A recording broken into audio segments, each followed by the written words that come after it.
Hello everyone, welcome to my channel crack with Indresh. और आप सबका स्वागत है आज के इस पर्टिकुलर टॉपिक में जिसका नाम है कैपिटल बजटिंग और उसकी टेक्निक्स। सो ये पूरा जो टॉपिक है ये करीब करीब 3 या 4 वीडियोस में होगा।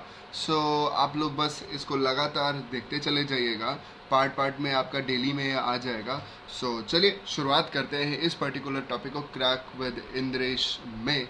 सो ज़रूर request that crack with Indresh channel को सब्सक्राइब ज़रूर करिए और बेल आइकन को ज़रूर प्रेस करिए और सबसे ज़्यादा शेयर करिए, जैसे कि बाकी सारे स्टूडेंट्स, लर्नर्स, जितने भी सब लोग हैं, आप सब लोग अच्छे से लर्न कर पाओ, देख पाओ। और ज़रूर लाइक करिए, कमेंट करिए आपको कैसा लगा ये पूरा वीडियो, एंड साथ ही साथ और क्या टॉपिक आप मेरे से चाहते हो वो भी मेरे को बता सकते हैं। तो चलिए शुरुआत करते हैं हम लोग कैपिटल बजटिंग से। तो कैपिटल बजटिंग क्या होता है, आपको यहाँ पे कॉइन्स दिखते होंगे। तो यहाँ पे कॉइन्स मतलब कि हमारे पास मनी ढेर सारा है, आता है, राइट। बट हाँ, ये ढेर सारा भी लिमिटेड है। सो इसलिए हमको बजटिंग करनी होती है। हम लोग इवैल्यूएट करते हैं, कैलकुलेट करते हैं कि कितना किसी भी प्रोजेक्ट में हमको इन्वेस्ट करने का है, कितना पैसा हमको कहीं पे डालने का है। तो हमारे पास मनी है, इवैल्यूएशन है और इन्वेस्टमेंट है। तो what is capital budgeting? Capital budgeting is a company's formal process used for evaluating a potential expenditure और the investment that are significant in amount. Significant in amount है, इसी वजह से इसका थोड़ा सा ज़रूरत भी है। अच्छा खासा पैसा भी है और लिमिटेड पैसा है, ह्यूज इन्वेस्टमेंट्स होते हैं, इस वजह से हमको कैपिटल बजटिंग बहुत ज़्यादा ज़रूरी होता है। आइए इसके बारे में और थोड़ा सा जानकारी लेते हैं कि it is a decision related to addition, disposition, modification, replacement of the fixed asset. तो लगभग अगर मैं आपको बताऊं तो कैपिटल बजटिंग जो होता है हमारा, वो लॉन्ग टर्म डिसीजन होता है। लॉन्ग टर्म डिसीजन होता है जो कि फिक्स्ड एसेट से जुड़ा हुआ होता है। उसी से रिलेटेड आप क्या कर रहे होते हो, डिसीजंस ले रहे होते हो। इसको बहुत ध्यान से आप लोग नोट करिएगा। कैपिटल बजटिंग डिसीजन वेदर और not money should be invested in the long term projects. Example के तौर पे जैसे कि purchase of the fixed asset, land हो, बिल्डिंग हो, प्लांट हो, मशीन हो, गुडविल हो, राइट। तो ये लॉन्ग टर्म है। गुडविल, अब आप ये कहोगे आपने फिक्स्ड एसेट बोला था, फिक्स्ड एसेट में टैंजिबल इंटैंजिबल बेसिस पे है ये चीज़। तो बिल्कुल ये चीज़ हमारे पास बजटिंग से रिलेटेड है। Expenditure related to addition, expansion, improvement, alteration to the fixed asset. तो अगर हमारे पास फिक्स्ड एसेट हैं और उनमें कुछ ऐड करना है, मॉडिफाई करना है, एक्सपैंड करना है, ऑल्टर करना है, राइट, तो ये सारी चीज़ें हमारी कैपिटल बजटिंग डिसीजन में आएंगी। भाई अच्छा खासा इन्वेस्टमेंट होगा। रिप्लेस करना है आपको कोई फिक्स एसेट, अच्छा नहीं चल रहा है, बार बार मेंटेनेंस आता है, इंप्रूवमेंट आता है, तो उसको रिप्लेस करके एक नया हम लोग मशीन ले आए।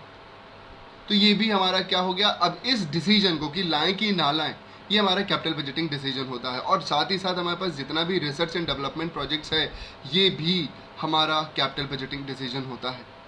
और साथ ही साथ अगर मैंने यहाँ पे एक पॉइंट नहीं लिखा, अगर मैं आप लोगों के लिए एक पॉइंट लिखूँ यहाँ पे, ब्लैक पेन से ही लिख देता हूँ। तो देखो, वेट,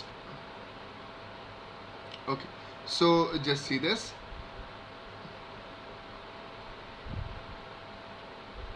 फिफ्थ पॉइंट एक और आप लोगों के लिए लिखना चाहूँगा। अगर आपका कहीं ऑप्शन में दिखे या फिर आए merger and acquisition, merger and acquisition भी हमारा क्या होता है, कैपिटल बजटिंग डिसीजन होता है, राइट। बिकॉज ये भी हमारा एक तरीके से परचेज है, राइट। किसी दूसरी कंपनी को या दूसरे किसी भी हम लोग ऑर्गेनाइजेशन को, फर्म को, बिजनेस को क्या कर रहे होते हैं, एक्वायर कर रहे होते हैं या फिर आपस में मर्ज कर रहे होते हैं। इसको भी हम लोग कैपिटल बजटिंग डिसीजन कहते हैं, राइट। नेचर क्या होता है, सिंपल सी बात है कि भाई इसमें कॉस्ट ज़्यादा है। अभी अभी हम लोगों ने यहाँ पे पढ़ा भी है कि अच्छा खासा सिग्निफिकेंट अमाउंट है, ज़्यादा खर्चा है, इसीलिए ज़्यादा रिस्क भी है। बिकॉज रिटर्न आने का कितना पोर्शन है ये हमको नहीं पता, कब तक आएगा ये नहीं पता। इसीलिए तो हम कैपिटल बजटिंग टेक्निक्स लगाते हैं, जैसे हम जान पाएँ कि यहाँ पे इन्वेस्टमेंट करना है कि नहीं करना है, right. Large profit are estimated, भाई अगर खर्चा ज़्यादा है, रिस्क ज़्यादा है, तो प्रॉफिट भी तो ज़्यादा है, इसी वजह से कोई इसमें खर्चा कर रहा होगा, इतना पैसा लगा रहा होगा। एक बात और बहुत ज़रूरी होती है, कैपिटल बजटिंग का एक simple and very basic prime nature ये होता है कि इनिशियल कॉस्ट और एस्टिमेटेड रिटर्न्स में टाइम लगता है, लॉन्ग पीरियड होता है या फिर सम पीरियड इज देयर। ऐसा नहीं है कि आज हमने today we have invested right and tomorrow we are getting, ऐसा कोई कॉन्सेप्ट नहीं होता। Today we are investing, we will be getting in some future. अब वो फ्यूचर कब है इसी को हम लोग आइडेंटिफाई करते हैं अलग अलग तरीके से, या जो भी रिटर्न है उनमें आने में थोड़ा सा समय लगता है।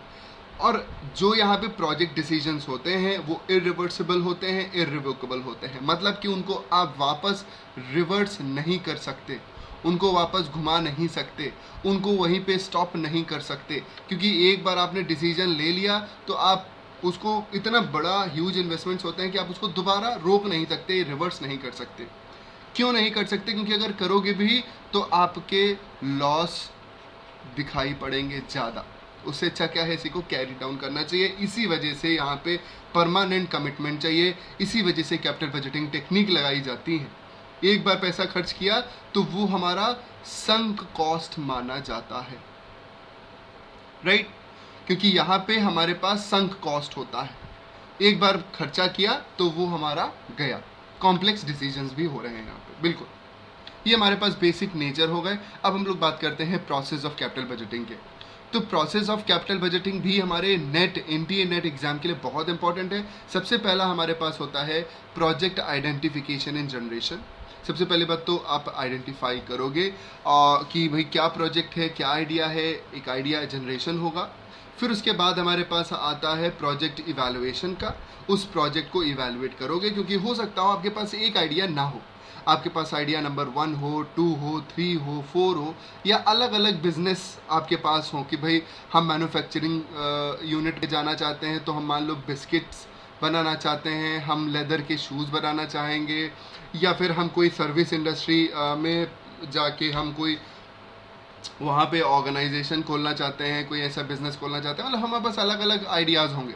इन आइडियाज़ को हम लोग क्या करेंगे, इवैल्यूएट करेंगे, इनको देखेंगे। अब यहाँ पे ही हमारे पास प्रोजेक्ट इवैल्यूएशन टेक्निक लगती है, जिसको हम लोग एनपीवी, आईआरआर, पे बैक और एआरआर और पीआई, ऐसे बहुत सारे मेथड्स हम लोग लगाते हैं। इसको लगाने के बाद हमको एक प्रोजेक्ट मिलता है जो कि होता है बेस्ट, उसी को हम लोग चूज़ करते हैं and we finally select the project. इस सेलेक्टेड प्रोजेक्ट को हम लोग इम्प्लीमेंट करते हैं, इस आइडिया को हम लोग रन करते हैं। मतलब हम अपना पूरा बिजनेस, अब हम पैसा यहाँ पे लगाएंगे, अपना बिजनेस करेंगे, और full and final we will be doing what, performance review, so that we can get to know कि जो हमने इवैल्यूएट किया था, जो हमने सेलेक्ट किया था और जो हमने असल में पाया, क्या वो सही निकला डिसीजन कि नहीं निकला। क्या हमको फर्दर इसमें पैसा आगे लगाना चाहिए कभी एक्सपेंशन के लिए कि नहीं लगाना चाहिए। तो ये पूरा हमारा कैपिटल बजटिंग प्रोसेस होता है। इसको याद कर लीजिए बाय हार्ट, बहुत इंपॉर्टेंट है। अब हम लोग नेक्स्ट वेरी इंपॉर्टेंट टॉपिक के बारे में बात करेंगे, जो कि है हमारा method of capital budgeting. Method हमारे पास दो तरीके के होते हैं। हमारे पास सवाल इससे बहुत बार पूछा गया है, एनटीए नेट के एग्जाम में ये बहुत बार आया हुआ है। अगर आप किसी और भी एग्जाम के हो तो भी आपके लिए फ़ायदेमंद तो है ही है, सारा कंटेंट मैथड सब वही होता है। तो दो तरीके होते हैं हमारे पास, एक तो डिस्काउंटेड मेथड होता है और एक नॉन डिस्काउंटेड मेथड होता है। डिस्काउंटेड मेथड हमारा होता है जो कि बताता है टाइम वैल्यू ऑफ मनी का कंसिडरेशन। हम लोग टाइम वैल्यू ऑफ मनी को कंसीडर करते हैं, और एक जगह नो कंसिडरेशन होता है of time value. Time value of money का कॉन्सेप्ट मैं किसी और वीडियो में ज़रूर आपको दे दूंगा, और यहाँ पे डिस्क्रिप्शन में डाल दूंगा जब भी मैं आगे कभी टाइम वैल्यू ऑफ मनी के कॉन्सेप्ट को लेके आता हूँ। उस पर हम एग्जाम्पल सहित सारी चीज़ें देखेंगे, समझेंगे। और अभी फ़िलहाल के लिए ये देख लो कि टाइम वैल्यू ऑफ मनी वो तरीका होता है, या फिर टाइम वैल्यू ऑफ कंसिडरेशन उस चीज़ को कहते हैं जहाँ पे हम ये मानते हैं कि साल दर साल मनी की जो वैल्यू होती है वो कम होती जाती है। इस वजह से हम डिस्काउंट करते हैं एक रेट से, इसीलिए हमारे पास यहाँ पे डिस्काउंट रेट होता है, इसीलिए डिस्काउंटेड मेथड कहते हैं। डिस्काउंटेड पे बैक हो, एनपीवी हो, आईआरआर हो, पीआई हो, ये मेन होता है। राइट। पे बैक वैसे तो हमारा सिंपल लिखा हो तो नॉन डिस्काउंटेड मेथड माना जाता है, इसके आगे अगर डिस्काउंटेड लिखा है इसका मतलब हमने वहाँ पे डिस्काउंटिंग लगा रखी है।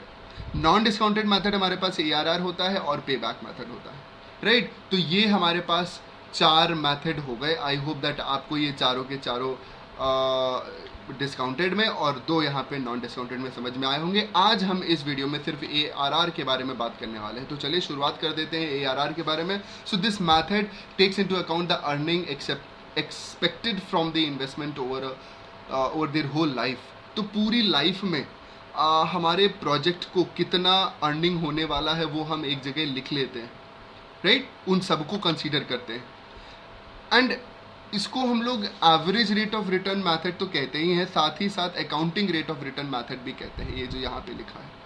बट ऐसा क्यों है कि हम इसको accounting rate of return method कहते हैं? Because the reason is that under this method accounting concept of profit that is net profit after tax and depreciation is used rather than cash flow. तो यहाँ पे simple cash flow को लेने के बजाय हम लोग net profit after tax and depreciation को लेते हैं, जो कि हमारा अकाउंटिंग प्रॉफिट होता है, अकाउंटिंग प्रॉफिट माना जाता है।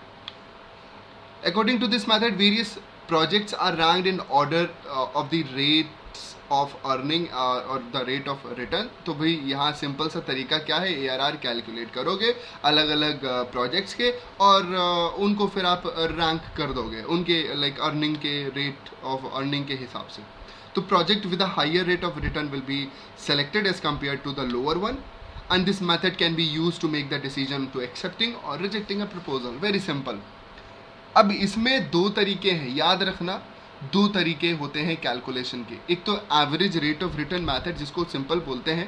Average rate of return method हमारा क्या है, total profit after depreciation and tax upon net investment in projects into number of years of profit. देखो तो हमारा जितना भी टोटल प्रॉफिट है, राइट, डिवाइड करोगे उसको नेट इन्वेस्टमेंट, जो भी आपने पूरा टोटल नेट इन्वेस्टमेंट कर रखा है। और कभी कभी क्या होता है, हमने वो इन्वेस्टमेंट लगातार हर साल कर रखा होता है, इसीलिए यहाँ पे नंबर ऑफ ईयर्स से मल्टीप्लाई किया जाता है, number of years of profit, जितने साल में प्रॉफिट्स आ रहे हैं, इनटू 100, राइट।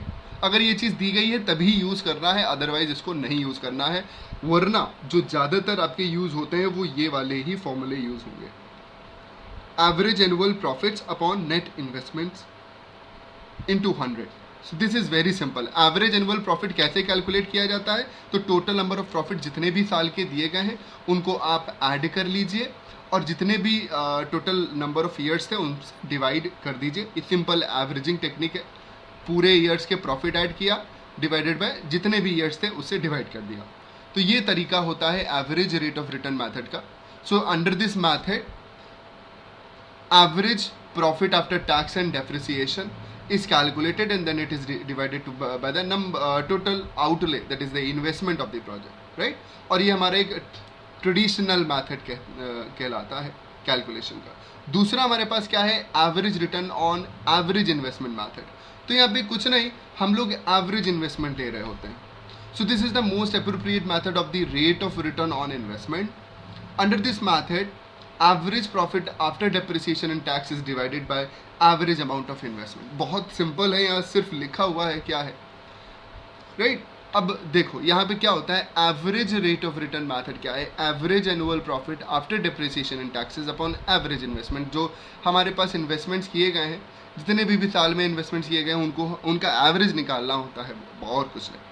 मान लो कुछ भी नहीं है, बस एक ही बार आपका दिया है, पहले ही साल में आपने 1 लाख रुपए किए हैं, तो बस सिंपल यहाँ पे 1 लाख रुपए लिख दोगे, और कोई इसमें मतलब नहीं होता। मैरिट डीमेरिट के बारे में मैं बात बताऊँ, बहुत इंपॉर्टेंट होते हैं ये मैरिट डीमेरिट। तो ये मैरिट डीमेरिट को ज़रूर देखिए, और प्लीज़ आप लोग इस चैनल को अभी भी अगर आप वॉच कर रहे हो और लाइक एंड सब्सक्राइब नहीं किया है तो लाइक भी करिए तुरंत और सब्सक्राइब कर लीजिए, बेल आइकन पे ज़रूर प्रेस करिए, राइट। आगे बहुत सारे अच्छे अच्छे वीडियोस आएंगे। मेरिट्स क्या है, it is based on the accounting information rather than cash flow. अभी भी हम लोगों ने पढ़ा था, ये अकाउंटिंग प्रॉफिट्स को लेता है, कैश फ्लो को नहीं लेता। It take up the whole earning of the project, ये पूरी अर्निंग को ले रहा है, किसी अर्निंग को, किसी ईयर को छोड़ नहीं रहा है। It is based on profitability of the project. तो ये आपकी प्रॉफिटेबिलिटी बताता है, मेन हेडिंग है ये चीज़, मेन इंपॉर्टेंट पॉइंट है। मैं बहुत सारे स्टार इसमें मार रहा हूँ, नेट एग्जाम के जो भी प्रिपरेशन कर रहा हूँ उनके लिए खासकर। ARR मेथड प्रॉफिटेबिलिटी पे बेस्ड होता है। अगर आपके क्वेश्चन आए, MCQ अगर आए कि which of the following capital budgeting technique is based on profitability of the project, then you will be selecting ARR method. और ये हमको एक सिंपल कट ऑफ रेट दे देता है जहाँ पे हमको आसान होता है डिसीजन लेना, राइट। तो ये सारे हमारे पॉइंट्स हो गए। अभी हमारे पास क्या है, it ignores the time value of money. तो ये बिल्कुल टाइम वैल्यू ऑफ मनी को नहीं ले रहा है। ये मान रहा है कि 1 साल, 2 साल, 3 साल, 4 साल, जितना भी हमारे पास मनी आ रहा है सबकी वैल्यू सेम है। Different methods are use for accounting profit. अब अकाउंटिंग प्रॉफिट को कैलकुलेट करने के लिए अलग अलग तरीके होते हैं। अब अलग अलग तरीके हो जाएंगे तो डिफिकल्टी होगी कैलकुलेशन में। अलग अलग प्रोजेक्ट्स, अलग अलग तरीके से, अलग अलग प्रॉफिट, तो काफ़ी कन्फ्यूजन हो जाएगा। इट इग्नोर्स द री investment potential of the project. तो ये नहीं लेता कि अगर हमारे पास कोई, क्योंकि जब कैश फ्लो नहीं ले रहा है, जब हमारे पास कैश फ्लो आता है उससे हम लोग री इन्वेस्टमेंट अपॉर्चुनिटी निकालते हैं। बट ये कैश फ्लो नहीं, ये हमारा अकाउंटिंग प्रॉफिट लेता है। इस वजह से ये री इन्वेस्टमेंट उसका कहीं हमको री इन्वेस्ट करना है। मान लो ऐसा होता है ना कि हमारे पास पैसा आ रहा है, उसको हमने दूसरी जगह भी री इन्वेस्ट करा, तो ये अपॉर्चुनिटी ये नहीं दिखाता अपने पूरे मैथड में। जैसे NPV, IRR ये सारे दिखाते हैं। और डीमेरिट क्या है, it is simply an averaging technique. भाई हमेशा एवरेज अच्छा नहीं होता, और सिंपल एवरेजिंग टेक्निक ही है। इसमें हम लोग एवरेज रेट ऑफ रिटर्न ही तो कर रहे हैं, राइट। तो एवरेजिंग हमेशा अच्छा नहीं होता। तो बस आज के लिए इतना ही वीडियो था। बट हाँ, आपको अगर इसका पूरा कंटेंट देखना है, हमारे प्लस के कोर्सेज देखने हैं, फ्री क्लासेस देखनी है, स्पेशल क्लासेस अनअकैडमी पे मैं लेता हूँ, इसके बारे में मेरे प्रोफाइल का मैंने लिंक भी आपको डिस्क्रिप्शन में दे दिया है, उसको ज़रूर वहाँ पे फॉलो करें। प्लस का सब्सक्रिप्शन या आइकॉनिक का सब्सक्रिप्शन आप लोग ले सकते हैं। उसके लिए आप ये कोड अप्लाई कर सकते हैं, इंद्रेश 001, उससे आपको 10% का ऑफ मिल जाता है। आप फिलहाल मेरे प्लस कोर्सेज ये दोनों देख सकते हो। अगर आप प्लस सब्सक्राइबर हो, नहीं हो तो प्लस का सब्सक्रिप्शन लेके तब देख सकते हो, जहाँ पे मैं कंप्लीट कोर्स ऑन मैनेजमेंट करवा रहा हूँ, ठीक। और सून हम लोग फाइनेंस का भी एक ऐसे ही डिटेल्ड कोर्स करेंगे। So thank you, goodbye. And इसके आगे वाला जितना भी हमारे पास पोर्शन है, पे बैक पीरियड फॉर एग्जाम्पल, ये सारी चीज़ें हम लोग अब नेक्स्ट वीडियो में करेंगे। So thank you, goodbye, take care.